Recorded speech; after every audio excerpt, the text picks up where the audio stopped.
international event, he will be breaking history if he's able to do so. Which would be crazy. He's got a lot of achievements. He won in Indianapolis. He won Bremen Regionals, first in Norway Nationals 2016, 2014, 2012. And let's not forget that he won the Trondheim League Challenge. But we are straight into the game. Tord's got a Wimpod. Eemeli has got a Volcanion. I'm going to try even harder than I did before to pronounce his name correctly.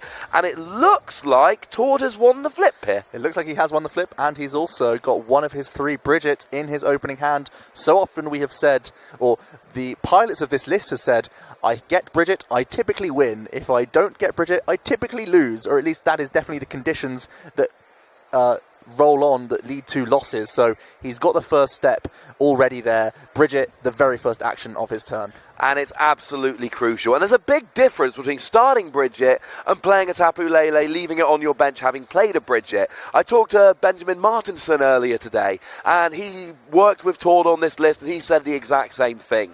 Here, we might be seeing a little bit more Zoroark and a little bit less Golisopod, purely because Golisopod being weak to fire. It's not that Eemeli can't get a one-hit KO on a Zoroark GX. He absolutely can.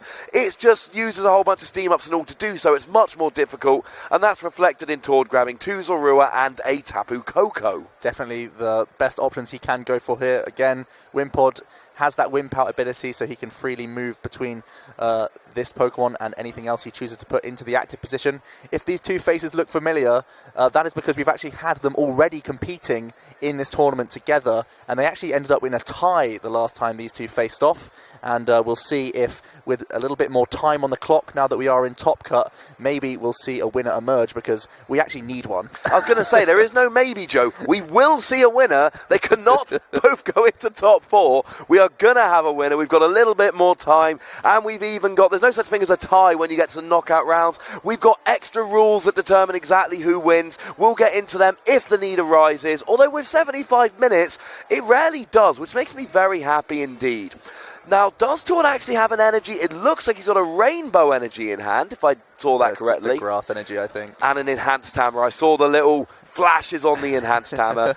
So he gets the grass. That is a good turn 1 for Tord. It's a really solid turn 1. Although he doesn't really like to attach grass energy to the Wimpod, he still has the GX attack option from Golisopod. If he can go for a 2-for-2 trade, that's not actually that bad for him if he chooses to use the GX attack from Golisopod later on in the game on one of Eemeli's 180 HP EX Pokemon.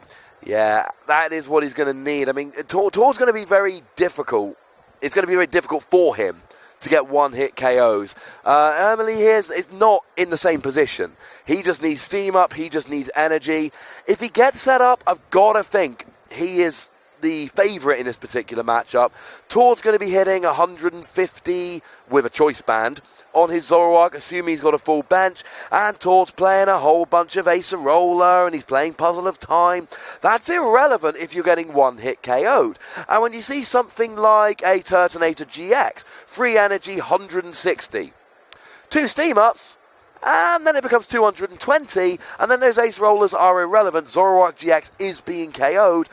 That is really what Eemeli's going to have to be doing here in order to be getting the KO, because if he doesn't actually get one-hit KOs, Tord can really punish him for that with a particular build that he's got. Yeah, it doesn't feel like there's going to be any individual turn that's going to win or lose Eemeli the game, but it's going to be a tale of every single turn. Either he can get one-hit knockouts and Tord's turns become a lot less powerful, or there'll be turns where Eemeli misses, an extra steam up here or there, and Tord can start pressing the advantage back by getting these Acerola plays. So it's really going to be every single turn Eemeli needs to be making sure he can take these big knockouts. Because even though Tord's not getting the big knockouts, he should be getting consistent 2-hit KOs. Mm-hmm. Volcanion is not a deck that plays Acerola. It's not a deck that plays Max Potion. It's not a healing deck. It is a, why should I heal? I'm getting one-hit KOs on you, so either you're getting one-hit KOs on me, we'll trade, it will be quick, or you're not, and I'm going to win. I don't need to heal. I'm not going to heal. You can't make me heal. Yeah, absolutely. Professor Sycamore, his priority at this point is going to be trying to find some of those Zoroark GX. You've said it so often. Once those are into play, the rest of the deck starts falling into place because you gain so many more draws looking for cards like double colourless the advantage even further if he can start getting 2 hit KOs and start setting up the Volcanion EX that's in the active. And I think it's important that he does this before Eemeli gets too much energy on the field. When the energy gets on the field for the Volcanion player, it goes downhill very, very quickly. It's why so many of them are aiming for a White GX and also the non-GX Zoroark as well as a potential option if he wants to attack with that one, because it can also be getting around the 2-shot range whilst also denying 2 prize knockouts, which is going to be something big for Tord later down the line. Even after 2 trades, it looks like he didn't find any double colourless energy though, so I don't think he's going to be ending quite as explosively, despite his board state looking very strong. And the breakthrough Zoroark, actually, with a full bench, will hit 160. With a choice band, that will actually hit 190, which is enough to KO pretty much anything on Eemeli's side of the field, as long as it doesn't have a Fighting Fury belt on it. So, obviously, Eemeli's going to have to be really careful controlling his bench, making sure he doesn't go into that trap. But also, Tord needs to bear that in mind, and it's kind of control your bench, or I will get a cheeky KO on a non-GX Pokemon, which could be a swing in the game. It's pretty much Tord's only option for a one-hit KO this game, but it's certainly something he's bearing in mind, and I wouldn't be surprised to see him leaving that Zorua there, so he can either go breakthrough if he needs to, or go for a third GX if the situation arises. Yeah, that's definitely a great point. So we are going to see passing it back over here. There's going to be an Ultra Ball. Looks like eyeing up a couple of these Fighting Fury belts, which might be going into the discard pile very early. It's not too bad for him, seeing as though he knows that Tord plays 4 copies of Field Blower anyway, so it's not like he's going to be able to keep those Fighting Fury belts on the board for long regardless. So getting those in the discard pile is a little bit awkward, but overall he's going to have to accept the fact that Tord has so many options to get rid of these energy. And we're going to see a big Kiawe here after he searches out a Ho-Oh GX. We're going to see Kiawe. Looks like it's going to be onto that Ho-Oh, I have to imagine, because this is a Pokemon that hits a base output of 180, and me and Ross have both already said that if he whiffs one-hit KOs, he's going to be in a bad spot. This is the best way to guarantee one-hit knockouts throughout the game. And I don't want to be too boastful here, Joe, but I think I might have mentioned the Ho-Oh Kiawe play just a couple of minutes ago. It's such a good play, because Tord has nothing that can one-hit KO a Ho-Oh when it's got all of that energy on it, and with a single steam up, you're hitting 210. There goes the Zoroark GX. Without a steam up on a Glycopod, you're hitting 360. That is more than enough to get a one-hit KO.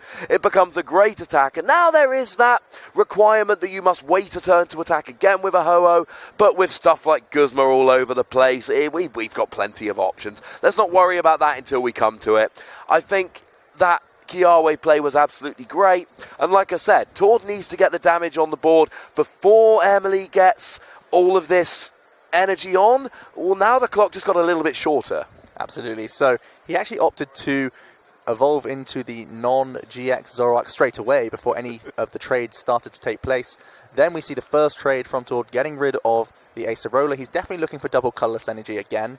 If he's able to get it, he could freely retreat the Tapu Koko, attach double colourless energy, then Guzma up the Ho-Oh and start trying to pressure it before it gets any of its attacks off, because of course Tapu Koko does hit the Ho-Oh GX for weakness. Probably a great line, but it looks like even after 2 more trades, still no double colourless energy, so if he wants to get any damage in this turn, he needs to play the N that's waiting in his hand. And just to confirm, there are no double colourless energy prized. Tord has them all in his deck. He's just not drawing into them at the moment. And this has got to be disheartening. Even if, and it's not an amazing play, but even if he was able to get something like a Guzma, hit the Ho-Oh with a Zoroark, accept that it's being KO'd, but then get the return KO, and you've kind of traded 1 for 1, but got rid of the biggest threat. I've seen players do that before. It's not amazing, but it can be an option in some circumstances. But it's a completely moot point if you can't get the double colourless, and it looks like a big Professor Sycamore here. Tord frustrated by the fact that he can't grab himself double colourless energy. He's saying, you know what, this end may not get me, but it looks like the Professor Sycamore didn't even get him double colourless energy either. He has dug through so far into his deck and still whiffing on energy. Nobody can accuse Tord of not trying here. That's so harsh. Was that 2 trades and a Professor Sycamore? That's drawing 11 cards of your deck, and he didn't get it. And now he's forced into a first impression. First impression for 150 is great. It's not a one-hit KO, but it does enough damage that it should be good for a little poke later in the game. Even something like a Tapu Lele could finish that off, although not in range of a flying flip, which is very crucial. Problem is, it's weak to fire and it's in the active position. That's not ideal. And Eemeli here is, well, I would say going for a float stone. He's only playing 2 of them, so it's not that likely. But if he hits one of his 2 float stones before Tord hits one of his 4 double colourless, that's going to continue Tord's frustration here. Yeah, I think he got a Max Elixir as well as a Guzma. I think that's one of the final cards. He does still have Instruct available to him, I believe. So Eemeli could go for a Guzma approach to move this Volcanion EX out of the active position, but at the same time, the Gliscopod looks like some juicy prizes right now. Eemeli does still have the Tapu Lele as a potential option to take 2 prizes on, or he could go for the Instruct before using the Guzma to see if he could get a Steam Up and maybe deal with one of these Zoroark GX. Yeah, I mean, he's got a lot of options, and he actually laid them out beautifully there, Joe. Personally, I would still want the Float Stone to KO the Gliscopod, but we do just see a Professor Sycamore here, so it looks like Eemeli agrees with me here. But if he misses the Float Stone, he could be giving up a pretty much guaranteed KO. And his face says he didn't get it. Face and the crowd that we have back there as well, also screaming at the ooh, because there was a big miss on Floatstone there, and you can see it on his facial expression. It's a big break for Tord here. No Floatstone, and it's a real bailout for him. And I think maybe the Guzma there, maybe the Guzma was the play. Get rid of I mean, the Tapu Lele at least would have been a 2-prize knockout there. Tord has got to be sighing relief. And here's a great thing here. He can actually first impression for a KO without coming into the active here, which means he's essentially, he's trading 1 for 1, and that would be lovely. Whatever he leaves in the active is almost certainly going to get KO'd this turn. So he might as well leave the Gliscopod in the active, because that takes the least amount of energy to be KO'd, or the least amount of, by energy I literally mean effort, I suppose, here. So you might as well leave it in the active. It's going to get KO'd, let it get KO'd, and then maybe you can take down the Ho-Oh before it takes down a Zoroark. Yeah, or he does have the option to use stand-in as well, bringing in the non-EX Zoroark to take the 2 prizes and force Eemeli to try and go into an awkward amount of prize trade. So that could also be another option for him. I think there is a double colour synergy finally in his hand. It's about time. Yeah, and we'll see what Tord wants to do here. He's also eyeing up a Guzma. Yet to play a supporter, of course. He has a couple of trades available to him, and he does, in fact, go for the Volcanion. He even has the option now to attach the double colours to the Gliscopod and go for the GX attack and take 2 prizes here, and that's exactly what he's going for. I mean, Gliscopod is not a great attacker in this matchup because you're weak to fire. But if you can take a KO on an EX for 2 prizes while putting another EX 30 damage away from being KO'd, that is pretty good. And then you're like, I don't really even care that he's getting KO'd. He's done more than enough work. Let's let him have a rest in the discard pile. And also, not only taking 2 prize cards, he's taking 3 energy off this board and leaving just the Ho-Oh GX remaining as the only viable attacker, really.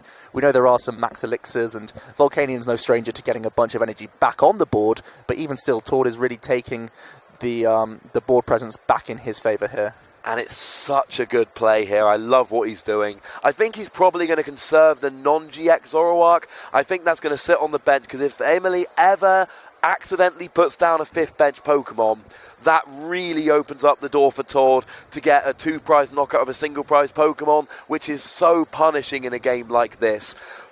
I think that's going to stay on the bench, but this Gliscopod is putting in so much work here. And one of the things you mentioned about the non-EX, the Volcanion there, it's got 130 HP. Zoroark hits for a maximum 120. Gliscopod hits, now that the GX attack has gone away, for a maximum 120. He can't actually one-hit KO it. No, that could definitely be the route back into this game, using and utilising the high HP of that basic non-GX Pokemon on his own side. We are going to see he's actually going to opt to maybe promote this. In fact, he's going to go for the Oranguru, so maybe he's eyeing up a Guzma play already this turn. based on his hand. He does have some max elixirs which he can play, as you've already mentioned. There's a Tapu Lele in there, so he could be going for a Guzma play this turn for sure. I think that's almost certainly it.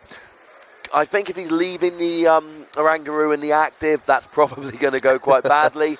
And we've got to think back to the turn earlier in the game where maybe a Guzma play could have been used. He went for the float stone, he missed the float stone, and that really did give the swing towards Tord there. So here he needs to just start taking prizes. And to be honest here, even though the Golisopod has got all of the energy on and the choice band, I still would prefer to see a Zoroark KO here, because that's the bigger threat.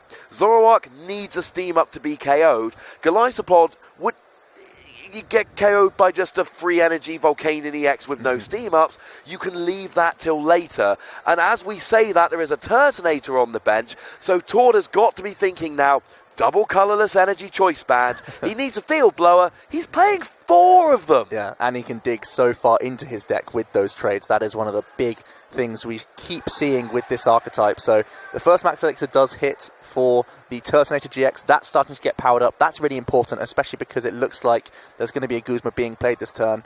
I'm not sure if there are any actual fire energy in the hand, so may have to be content with going for the Tapu Lele here just to keep up in prizes, or the Golisopod as well as a potential option. And we do see the second max elixir does fail, which is a little bit awkward, but to move this Oranguru, to guarantee it at least, it might be a Guzma play. I mean, how is he missing max elixirs playing 15 energy, when in the previous game we were seeing max elixir after max elixir hit in a deck that only played 9 basic energy? Doesn't seem particularly fair. Unfortunately, these things happen. There is an element of luck. Is there any argument for using a Guzma to KO the other Zoroark here, the non-GX, given that it might take a 2-prize knockout?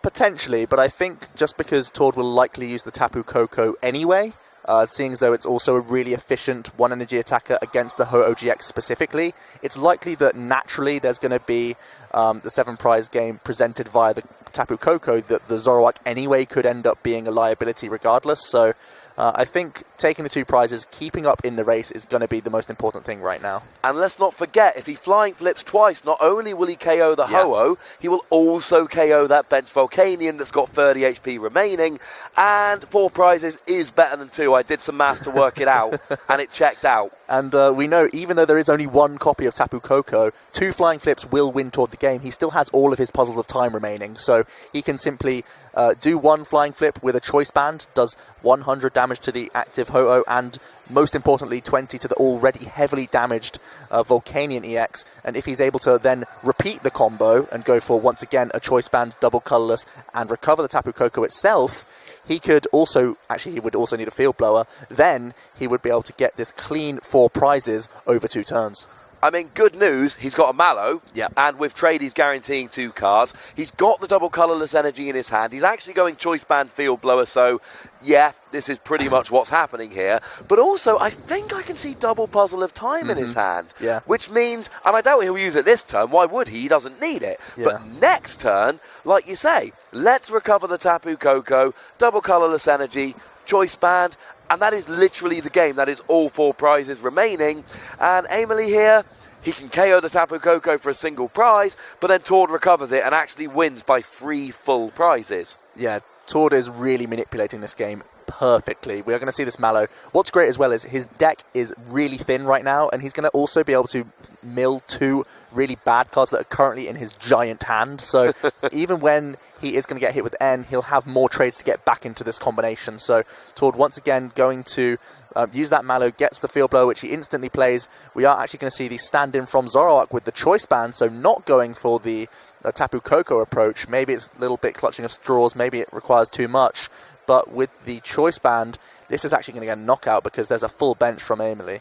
And that is what I was saying. If Eemeli benched a 5th Pokemon, I've said it multiple times throughout the game, I do have a special love for that Zoroark. I've played it in so many decks, and it's the only thing Tord can use to get a big 1-hit KO. Now this means he doesn't win the game next turn on a flying flip, but it means he does win it on a Guzma and almost any attack from any one of his Pokemon. Yeah. So I still think he's in a wonderful position here. Maybe we were getting a little bit too cute there. There's still good old Guzma that can finish off that heavily damaged Volcanion, but here we go. There is only one energy on this Volcanion player's side right now, and that is very rare. It's a very rare thing to see so few energy on the board. One good thing he does have going for him is that there is a Turtonator that has the one energy on it right now, so it is likely going to be a Nitro Tank GX, followed up after this N, because he really does have to deny Tord. His hand size was, I think, a ridiculous amount, probably over 15 cards at that point. It was a lot, and he needs to not accidentally bench another Pokemon here, because then Zoroark will just win the game.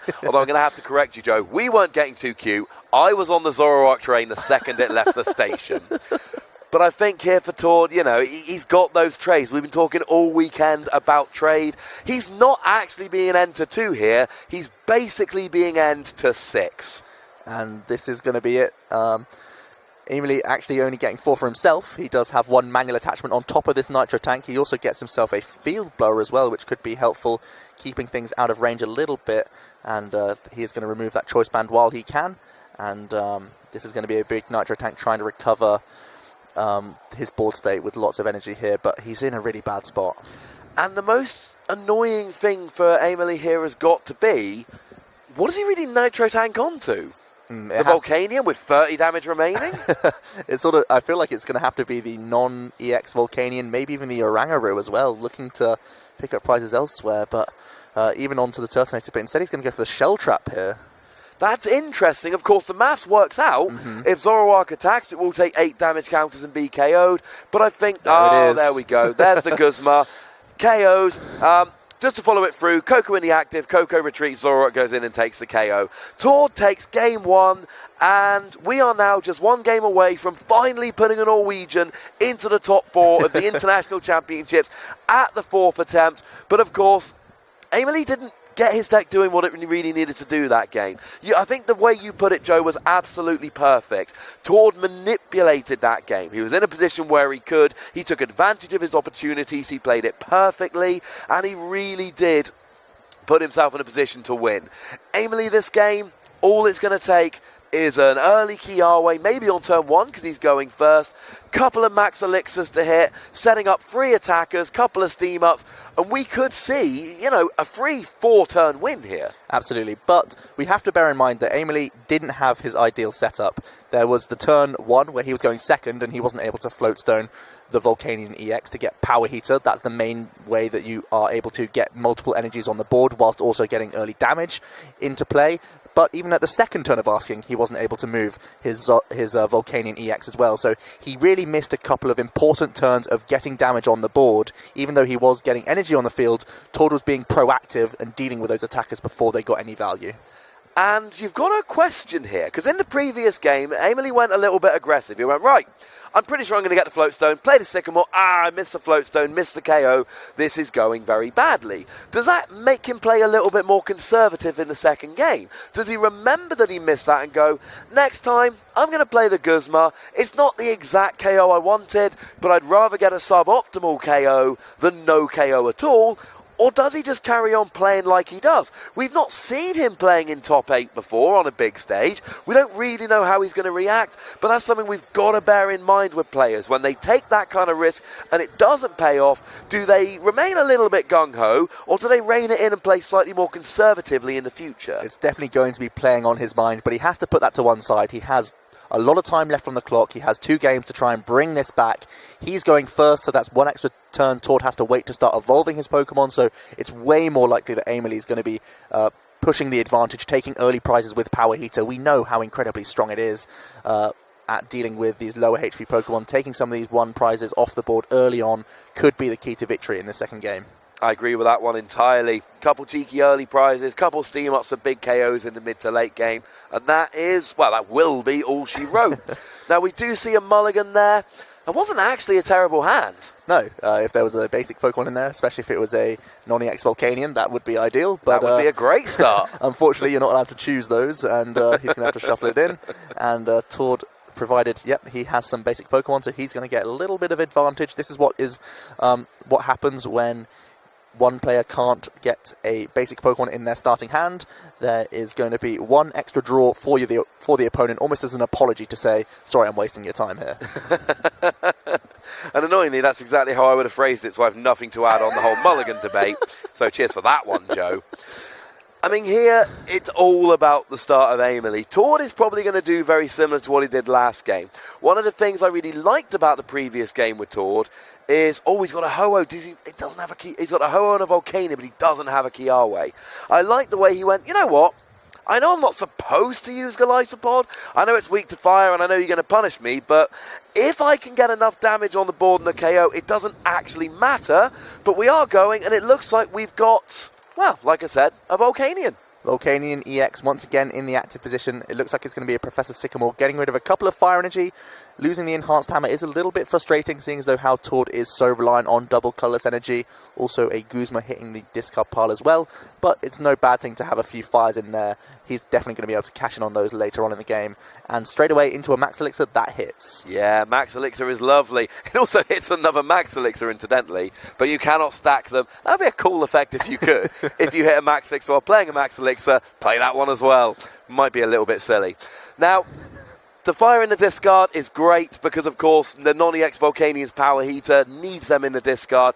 If he could somehow, and he's got a Sycamore which he might be playing, if he were able to hit a Floatstone and a non-EX Volcanion by next turn, that would really give him a great start. He could maybe take a KO with the Power Heater while accelerating energy around his board.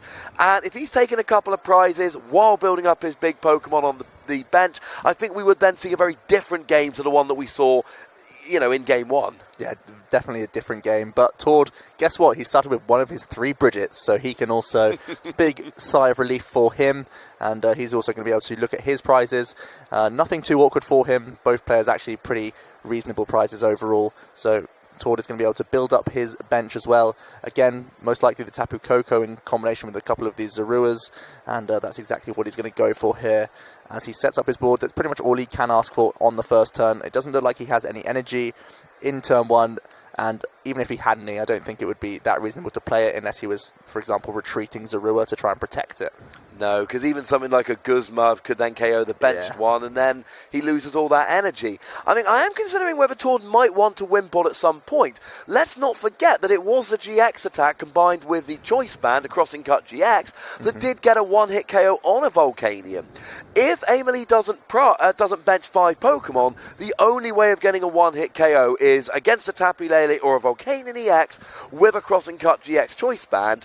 It might be an option at some point for Tord to just pop a Wimpod with a Grass Energy down and just leave it, so then at some point later on in the game he could go Golisopod, double colourless, Choice Band, Guzma. Okay, I know that's a lot to ask for, but he might be using 3 trades in a turn, which means he's drawing 7 cards, which actually makes it not that much to ask for. When there's trade involved, it's never much to ask for. And he actually does have a Wimpod in his hand right now. I think he might leave the bench slot open depending on what his hand is, because he might need Tapu Lele as an out for next turn. Because I didn't see many other supporters going on in his hand. I think just some of the Acerolas and Guzmas. So he may be a little bit behind here. Even though he got the brilliant turn 1, he may be stuck on the next turn. He might end up with a Zoroark. That would be great. Start trading. And it's so good. I mean, how many games, Joe, have you realistically played where you don't have to bench a Tapu Lele? Definitely a lot less than Tord, because he plays so many Bridgets that he just really gets away with it so much more often. Typically, almost every deck looks for a turn 1 supporter, be it the Bridget. Even Lily is being used in some decks as well, some of the more aggressive ones. But yeah, Tord having that high of a Bridget count, it's only appropriate for a deck that he is playing, but he's proving why it is so powerful. It is really, really great. And of course, you can trade those Bridgets later on for cards you'd rather have. Now, I think at this stage, Eemeli is really going to be looking for a Fighting Fury belt. Phoenix Burn, well, it's not going to be possible. He's already attached an energy. But also, Sacred Fire does 50 damage to anywhere on your opponent's field. It's not really enough to do very much. What you would love here is a Fighting Fury belt, pop it on the Ho-Oh, then you're hitting for 60 to the active, and he hits it here. There it is. So he's going to get a KO on that Zorua turn 1. Already we're seeing a very different start, and that means that Phoenix Burn is still on the field as a potential attack next turn to KO something like a 2-prize Zoroark. And you see there, Tord, a subtle little reaction that basically says, I kind of wish you hadn't drawn that. Yeah, a little bit of pain shown in his expression there. We are simply going to see the Sacred Fire in the active position. You can choose anywhere on the opponent's field. Tord immediately promoting the Tapu Koko, and Tord does indeed draw into exactly what you said he could. The Zoroark GX, that's a big sigh of relief for him. And he already actually had one in his hand. It was so shiny it was difficult to see. He actually has an Ultra Ball. Okay, his hand is crazy here. His hand is really good. You must be like, and here's the thing about trade, right? If you've got one card in hand, you trade and draw two. Yeah. Then you trade and draw two. Then you trade and draw two, and trade fuels trade, and that is, I mean, it's not an economics lesson, I am just talking about Zoroark here. It's just so good to just be able to constantly refill your hand. You draw two cards, get rid of one to draw two cards. It is so much fun to be playing Zoroark. You don't care about end, you don't need Tapu Lele after the first couple of turns. I spoke in the introduction today when I was on the stage with Lou about how Zoroark has really taken over this weekend in the trading card game, and Tord is just giving us more examples of why. So Tord definitely going to be going for the Wonder Tag here with Tapu Lele. He has the interesting option. He can guarantee double Colorless Energy with Mallow, or he could go for Professor Sycamore. We saw, as we mentioned earlier, Ross, will players adapt their play based on the first game, and he has been known to whiff on double Colorless Energy, so he could guarantee it with Mallow. But he's also eyeing up that Professor Sycamore, thinking, it can't happen twice, can it? I think he's really hoping it doesn't. The thing about Mallow this early in the game is it gets you any two cards, and that's great. But then you've still got a really large hand. Trade is an amazing ability at any stage of the game. But the lower your deck size gets, the easier it's going to be to hit the cards you want. Even if you're drawing multiple cards per turn. We saw Tor draw 11 cards and miss the double colourless. So if he can just fin his deck a little bit as he plays these Sycamores early game, it means that in the late game Trade is going to be so much better. And you're right, he is just thinking, it can't happen 2 games in a row. That's not fair. And actually, Joe, I think he is adapting his play again, because I think he's taking your Tapu Koko advice. Yeah, finally going for it, but there is a miss of double Colorless Energy. He still has 4 draws, potentially 6, because he does have an Ultra Ball in hand, and he could go for another Zoroark GX. So we'll see if he can do it here. Hopefully we did hear a crowd reaction there. Yeah. When he drew the cards, as we were saying he missed it, we just heard this, ah! Yeah, I mean, look, Tord's going to say, you know what, this can't happen again. I'm going to Ultra Ball right away, grab myself a Zoroark GX, give myself the highest odds, 6 more draws after using a Professor Sycamore, and also using the Ultra Ball before any of the trades, because then, of course, he's thinning 1 extra card from his deck. This can't happen again, surely not. I know we've made jokes about it, but it's so many draws. It's so many draws. Good news is here, he's actually drawing even more cards than last time. Last time it was 11, this time it's 13 cards from his deck. And, like you say, grabbing the Zoroark takes a card out of his deck, giving him a slightly higher chance of being able to hit it with a trade. You've got to think he's going to hit the double colourless here. And it's only going to get him 2 prizes off the Ho-Oh, but it's also whittling down those bench Pokemon a little bit. Does he hit it? Round 1. Round 1's a miss. The Mallow there taunting him as well. He can grab a Wimpod. There's a Tapu Lele and a double Colorless Energy. There we go. Finally gets a double Colorless. But if he gets a couple of flying flips, then all of a sudden, that Volcanion comes from 180 to 140. The Turtonator comes from 190 down to 150. Well, Zoroark GX can hit 150, and that could actually 2 flying flips here, and then 2 attacks with Zoroark GX. That could literally be all Tord needs to book his place in top 4. So here is the final trade from Tord. He still had 1 remaining, so what we were all worried about when we thought he was going to miss one. And we are going to see the double Colorless Energy most likely being attached to the Tapu Koko, as you mentioned.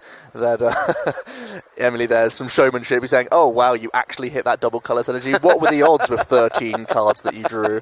And it's going to be a big 100 damage to the active, as well as setting up some of these Pokemon, getting them a little bit more in range for Zoroark later on in the game. So really great stuff from him. And as it passes back over. Sorry, a nice flourishy hand movement there to show, like, just so we're clear, I'm hitting all of your Pokemon. It is one of the best spread Pokemon that we still have in the format, and it's a really awkward spot here. Does he keep committing to the Ho-Oh GX? It feels like that's the only Pokemon he has currently set up. Again, he does have a non-EX Volcanion, but it requires a ridiculous amount of steam ups in order to get there, so it feels like he's going to have to allow this Ho-Oh to get knocked out just taking a single prize on the Tapu Koko just because it's such a threat here. Unless he wants to, he can't really go for the Guzma play because he doesn't have enough energy to do a Phoenix Burn anywhere. So he's going to have to commit this Ultra Ball, find himself maybe a new supporter card via Tapu Lele, or try and set up his board a little bit more. He does have an N currently in his hand as well as a Float Stone, and I'm not sure if that's going to be cutting it for him just yet. And this is what's really upsetting. We're talking about, he's had a much better start. He's hit a max elixir. He's got all this energy on a Ho-Oh. And Tord is basically forcing him into this situation of going, you got four energy onto your 190 HP GX, did you? Well, enjoy your single prize that you're taking by doing so. Because even if the Tapu Koko doesn't come back next turn, and that clearly I think would be the optimal play here, just something like a Zoroark GX would then be able to finish it off. And this is everything that Tord needs here. 2 flying flips will set him up for the game, but even without the second flying flip, it's not just getting rid of the Ho-Oh, it's getting rid of the energy. We've said this in a bunch of games already today. If you can go after the energy, it doesn't matter if you take a little bit longer to take out the Pokemon, because your opponent is sitting there doing nothing to give you extra turns to take out the Pokemon. It's exactly what we said was happening in the first game, that Tord just sort of stifling the setup of Eemeli. There's so much energy for these massive attackers. It's great if they can get 4 prizes for their 2 just because they can do so much damage and normally are able to take at least 1 attack, but Tord's just able to target them down, get them in range, and again, there's not been any power heaters going on. There's never been the good opportunity to do so because Tord evolved into his GXs so quickly. Everything's in a high HP range, and he's sort of playing catch-up already, even though he's ahead 1 prize. Just the board state is just so aggressive from Tord. It's not, unfortunately, looking particularly good here. So we do see Tord and Eemeli, they're both getting a new hand and all of that. But Eemeli's in a really awkward position here. He has got the energy. Phoenix Burn is an option for him here. But he takes 1 single prize and he passes over to Tord. Now, he does know that Tord is not good at drawing double colourless energy. But he has still got all 3 of those trades available to him. I would have liked to have seen a Wimpod on the board at some point, just so that if you don't get that double colourless energy, you've still got the option of getting 1 of your free grass energy. If you can use First Impression to take 2 prizes, it doesn't really matter if you give up 2 prizes directly afterwards, because you're kind of trading 1 for 1, but you're taking out your opponent's biggest threat while they're taking out the Pokemon that you weren't relying on because you knew you weren't able to here. Now, he doesn't actually have a way of getting out the active at the moment, so even if he can recover the Tapu Koko, he is going to need to get a Pokemon out of the active, so it's a little bit awkward. Yeah, because his main means of moving Pokemon is either a Sorola or Guzma, and that's not going to be viable right now because he wants to finish off the Ho-Oh GX, so he may have to be content to 2-shot this with a Zoroark, which he has promoted. Not only does he have double colourless energy, he also has Puzzle of Time now as an out, so hopefully we'll see no more whiffs of these energy cards, so Tord can keep attacking. There's the first trade, getting him to not very viable options. We're going to see a second trade, getting rid of the grass energy. He's digging hard for double colours, somehow still whiffing it at every opportunity. This is actually incredible at this point. He drew into 2 dud cards, in fact, a Mr. Mime and a Bridget. He doesn't need either of those, so he can discard one of them with his final trade if he wishes. He may also be analysing the hand and say, is it actually worth me using a Professor Sycamore before I use trade here, unless I draw into some good cards that I would rather not discard later on? Yeah, just really maximising the chances of getting it here. It is so painful to be missing it turn after turn. Of course, this is the risk you play. If you're playing 4 copies of 1 card, the maximum you can, that's all you can do. That is a lot of cards if he plays the Professor Sycamore, though. He's considering it. He's looking at it. He's thinking, I can get away with these 2 N going. I don't mind the Guzmas. I still have Puzzles of Time. But no, he is going to go for the Mr. Mime, and he does find himself double colour synergy, and a big sigh of relief from him there. You could see it in his facial expression that Professor Sycamore would have been way too painful if he were to miss once again. However unlikely it was. And here we go. We are going to see a riotous beating. There we go. To finish off this Ho-Oh GX. There isn't much else he needs to do in his turn, but he can still go for a Bridget. Maybe now is time to get out a Wimpod, maybe just thin the deck. Maybe he's simply playing the Bridget so he doesn't have it anyway as an option, just because he has no other supporter to play here. Just getting it out of his hand. If you can't trade it away, you can always just play the card and get that out of your deck. Indeed, and I do love that this is a deck that really, you play free Bridget because you want the turn 1 Bridget, but you're going to spend the rest of the game just discarding cards you don't want from your hand. So playing free Bridget, which would be a little bit over the top in most decks, is actually quite nice because you've got the option of going, you know what, it doesn't really matter, I can just use it to trade it away later. It does mean now he's actually not got the KO yet. He is going to need... Oh, no, he is. Sorry, I do apologise. Yeah. I'm thinking the old Raichu that hits for only the bench. He does exactly 100, which will be enough to get the KO. 200 damage will be enough. And now Eemeli has no energy on the field whatsoever. And I suppose it's possible he can KO this Zoroark, but he's going to need to start hitting max elixirs pretty quickly. And as you can see, he's starting to look at the Fighting Fury Belt, committing that to the non-EX Volcanion. I think that's definitely going to be his route here. Try and get some power heaters going. He needs to set up multiple attackers, and if he can get some chip damage in on the Zoroark GX in the process, that definitely could be his best line, especially because we've seen that 130 HP is so annoying for Tor to deal with, even though it is just one prize. So this is definitely going to be the best route he can take. We are going to see the manual attachment of Fire Energy to that Volcanion. Does he have any more steam ups in there? I don't think I see many more red cards in his hand. There's just at least one. There's one. So he can deal 60 damage, which is going to be helpful. He's also going to Fighting Fury Belt his Turtonator GX as well. And I don't think he can lower his hand size enough to get any Instruct draws. So he is simply going to retreat into that Volcanion and go for the Power Heater just for the 30 damage. No steam ups being played, and we're going to see an energy on both one of his Volcanion EX as well as that Turtonator. And this makes a big difference. We talked about Power Heater previously and we said, okay, he can do the Power Heater, but then again, he doesn't really have valid targets on his board, and when you're using the Power Heater, you're attaching energy to 2 bench Pokemon. You need the right bench Pokemon. When you've got a Turtonator with just 20 damage on and a Fighting Fury Belt, that's a great target. When you've got a Volcanion EX that's got no damage on, that's a great target. And now, next turn, either another Power Heater or something like a Max Elixir would fix it. And let's not forget, Choice Band does not work against Volcanion. Zoroark does a maximum 120.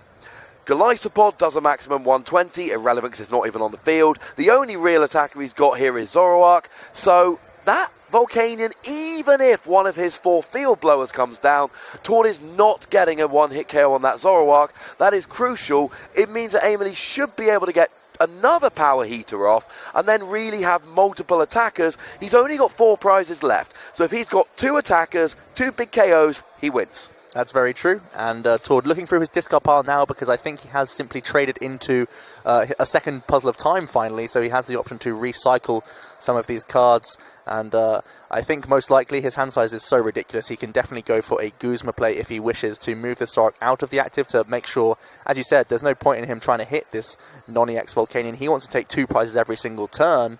And we can see one of the targets from that Puzzle of Time, definitely the Tapu Koko. That's something he's a big fan of recovering, and he may just be going for a double colorless energy. He already does have one in his hand, so instead going to go for the Choice Band, potentially trying to set some of these GX Pokemon back in range so Zoroark can finish them off later on.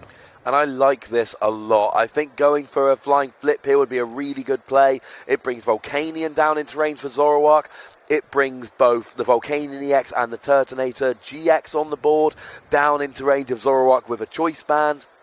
I think it's a really good way to go. He opts to go for the Guzma with both hands. That's how confident he is that that's the target he wants to promote. It's one of the Volcanions with that big chunky retreat cost. There's already one Floatstone committed, of course, on the Oranguru, so Tord hoping that once again, and also there's a Field Blower, so even some Guzma plays may be a little bit more awkward now that that Floatstone's gone on the bench, as well as that Fighting Fury Belt making the Turtonator a little bit less chunky. So we are going to see Tord trying to cash in on this Flying Flip. Again, making sure that the most dangerous EX attackers and GXs on Eemeli's side of the field are always going to be in range of a one-hit KO. And I just said a minute ago, well, he'll get another power heater, 2 big attackers, 2 big KOs, he wins the game. Well, actually, Tord apparently didn't want that to happen. Tord wasn't cool with that.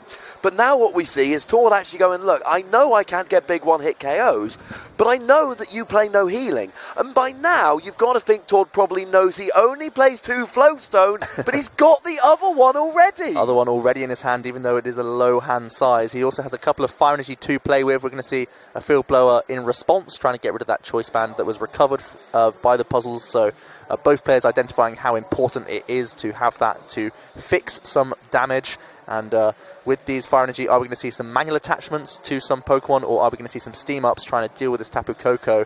I think it's unlikely that he's going to be able to get a knockout on the Tapu Koko, so maybe it's best just to stick with manually attaching and trying to set up some Pokemon here. I think that's probably the call. I was just running through the maths in my head. He's got a Fighting Fury bout, so he does 30, which means even with 2 Steam Ups, you're still only doing 90. You need 3 Steam Ups here to go and get the KO. It's not that likely, so just getting some energy on the board. He hasn't used manual attachment yet, has he? So I think he's considering where to put that. And then Power Heater. Oh, I think he's eschewed the manual attachment for the time being. Yeah, he's chosen to keep both in hand, maybe keeping them around for Steam Ups for future turns, so that he can hopefully blow up some of these Zoroark GX if he can eventually access them with Guzma. So passes back over to Tord here. He's going to once again look to go for a Guzma play. Maybe this time he'll go for a Righteous Beating though, and continue to take some prize cards. And everything's now in range. All of the big EXs on Eemeli's side of the field are now in range. And that is what he didn't want to happen. The whole point of this game where Eemeli was, I can take big one-hit KOs and you can't, no. Unfortunately now, Tord can. It's a big trade from Tord. He drew into double Colourless Energy and Guzma. I think he's still looking for maybe another Choice Band or a Puzzle of Time to finish off the combination. So with, looks like a couple of whiffs, and he's counting his deck saying, wow, was that really the odds and I just missed my Choice Band and or Puzzle of Time? But at the same time, it's his hand size is so large he might already have it in there. He's just trying to use every trade possible, getting as few cards in his deck that are useless, just getting them all out of the hand. So we are going to have a look toward checking the discard pile. I think he actually does have the combination, I think he has Choice Band plus double Colourless Energy plus Guzma. And I think we could be seeing all 3 of these come down this turn. And here it is, going to be the double Colourless Energy onto a fresh Zoroark GX, making it as difficult as possible for a response knockout. There is the Choice Band as well, and it is going to be a Guzma. It's got to be on that Turtonator GX, you would think. Oh, that is the most punishing one. Because Turtonator needs, 2 Steam Ups, whereas Volcanion needs more than that, 3 Steam Ups if you want to be specific.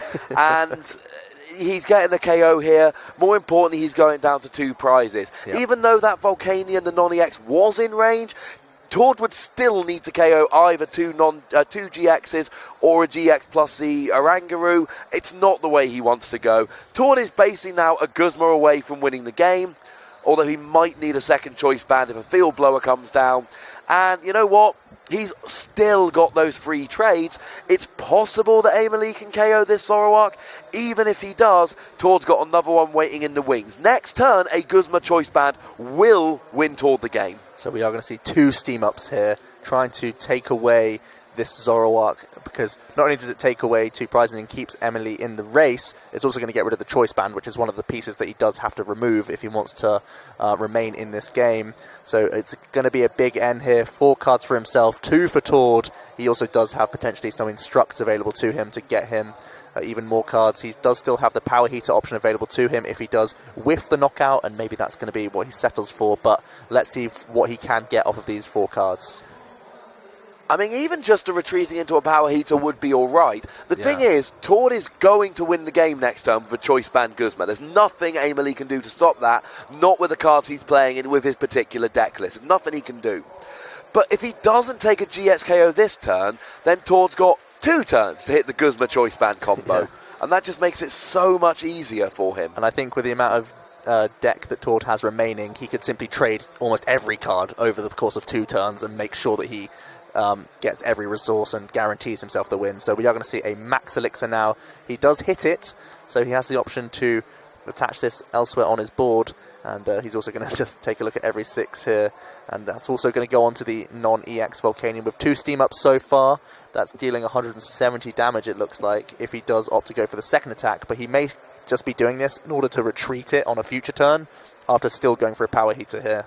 That would be a potential option. He just isn't getting the KO yet, though. He needs a third steam up just to KO with the EX. And he doesn't even have a third EX on the field right now. So the third steam up can't happen. And you've got to think at this stage that if Eemeli doesn't take a KO, you've got to think that Tord is going to win. We do see the Instruct there, but nothing doing. We might see the Steam Artillery here for 170, which would be nice. But having said that, I think you've got to think Tord's probably going to win the game this turn. He's going to pop himself into the top 4. Still on course to be the first 2-time Internationals champion, and honestly, which will be nice. Yeah, whenever you see Tord's deck in action, we've seen so many pilots of this list. Not only is Tord playing it expertly, as well as a lot of the other players, but he really does see every single line available. And there's the Guz where he just chucks it down. Doesn't need to do any trades. Tord breezes into the top 4. And we finally have, at the 4th time of asking, put a Norwegian into the top 4 of the Pokemon Trading Card Game European International Championships 2018. Congratulations to Tord, really cementing his reputation as one of the very best players